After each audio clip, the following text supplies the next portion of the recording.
Над обширными равнинами заповедника Масаи-Мара медленно поднималось алое солнце. Его свет окрашивал небо в золотые и багряные оттенки, и величественная саванна наполнялась жизнью нового дня. Но вместе с красотой рассвета приходила и жестокость. Стая пятнистых гиен столпилась вокруг туши молодой зебры. Громкое рычание и звук рвущейся плоти эхом разносились по бескрайней степи. Среди хаотичного гомона робко пробиралась молодая самка, ожидавшая потомства. Ее шерсть была спутанной и тусклой от голода, а тело ослабло в долгий сухой сезон. Она пыталась протиснуться поближе к мясу, надеясь добыть хоть немного пищи. Но эта гиена никогда не отличалась силой и удачливостью, и более властные сородичи легко отталкивали ее.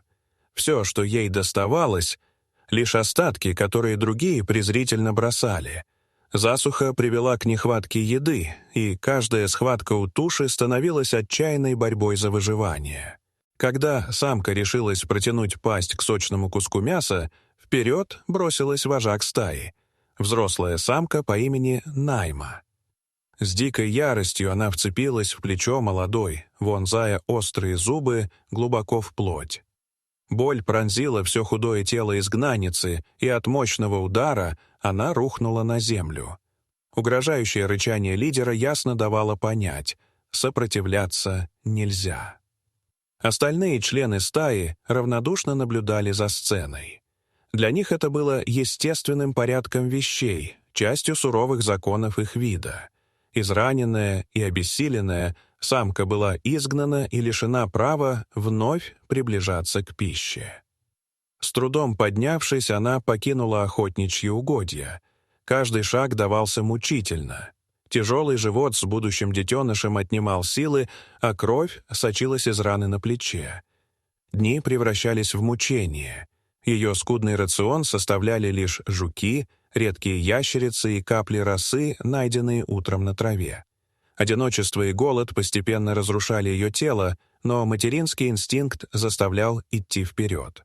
Спустя время она совсем покинула территорию стаи и вышла к тихой поляне на краю заповедника.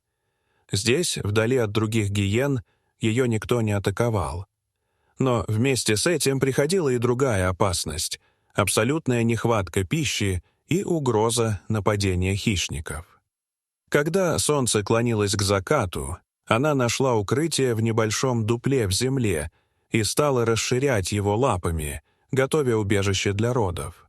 Вскоре ее тело пронзили сильные схватки. Она стонала от боли и истощения, дрожала всем телом, ее шерсть пропитывались потом и кровью.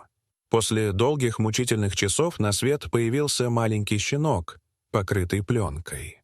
Мать осторожно разорвала оболочку и вылизала новорожденного, заставив его вдохнуть первый раз в жизни. Слабый писк разнесся в ночи. Детеныш искал молоко. Но у самки было лишь несколько скудных капель. Она прижала малыша к груди, защищая от ветра своим телом. Ее глаза, полные усталости, все еще сияли решимостью сохранить жизнь своему ребенку. Ночь прошла тревожно. Самка не раз просыпалась, проверяя дыхание щенка, опасаясь, что холод унесет его жизнь.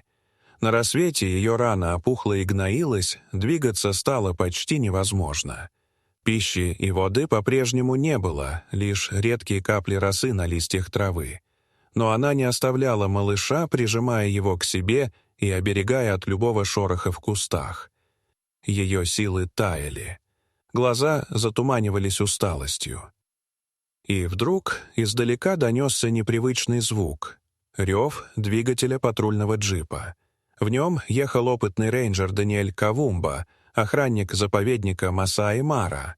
Он проверял состояние диких животных на окраинах и заметил ослабевшую гиену, оберегающую своего крошечного детеныша.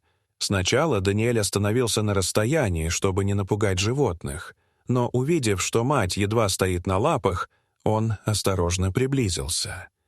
Щенок смотрел на него широко раскрытыми глазами и не проявлял страха, будто чувствовал, что человек пришел с добром. Даниэль достал аптечку, сделал гиене обезболивающий укол и вызвал ветеринарную группу.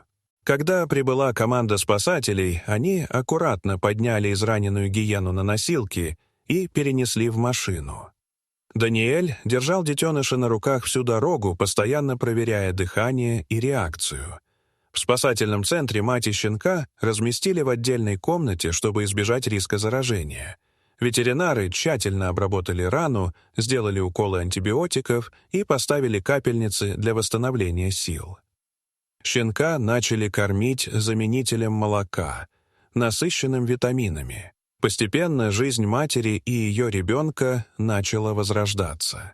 В первые дни гиена-мать оставалась очень слабой, почти все время лежала и ела лишь мягкое мясо, приготовленное персоналом.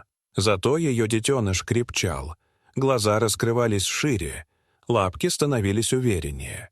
Даниэль навещал их каждый день, мягко разговаривая, помогая привыкнуть к человеческому присутствию. Неделя за неделей силы возвращались. Мать снова проявляла защитный инстинкт, вставала на лапы, когда к ним приближался незнакомец. Щенок рос, его шерсть становилась более гладкой, пятна ярче. Для них построили просторный вольер с травой и тенью деревьев. Здесь мать учила сына кусаться, тянуть и играть, как это делают в дикой природе. Ее мышцы укреплялись, гибкость возвращалась. По утрам Даниэль наблюдал издалека и улыбался, глядя, как щенок резвится рядом с матерью. Сотрудники центра создавали условия, приближенные к дикой природе. Мать тренировалась на искусственной добыче, которую тянули на веревке, а детеныш учился выслеживать и нападать. Месяцы лечения и тренировок сделали свое дело. Ветеринары подтвердили, мать и детеныш готовы к жизни в полудиком секторе заповедника. Там они осваивали охоту на мелких животных, тренировались распознавать запахи и следы. Сначала добыча часто ускользала, но вскоре охотничьи рефлексы обострились. Мать снова стала такой же сильной, как когда-то в расцвете, а ее сын стремительно взрослел. Через несколько месяцев они уже могли самостоятельно добывать себе пищу. И настал день окончательного освобождения. Рано утром рейнджеры отвезли гиену и ее детеныша к просторам саванны. Дверь клетки распахнулась. Они колебались лишь мгновение, а затем шагнули навстречу бескрайней свободе. Даниэль стоял вдали и смотрел, как их фигуры исчезают в высокой траве. Его сердце переполняла радость. История изгнанницы, которая выжила благодаря материнской любви, стала символом стойкости. Дорогие зрители, что вы думаете об этой истории? Расскажите, пожалуйста, в комментариях. А если вам понравилось это видео, то ставьте лайк и подписывайтесь на наш канал. До свидания.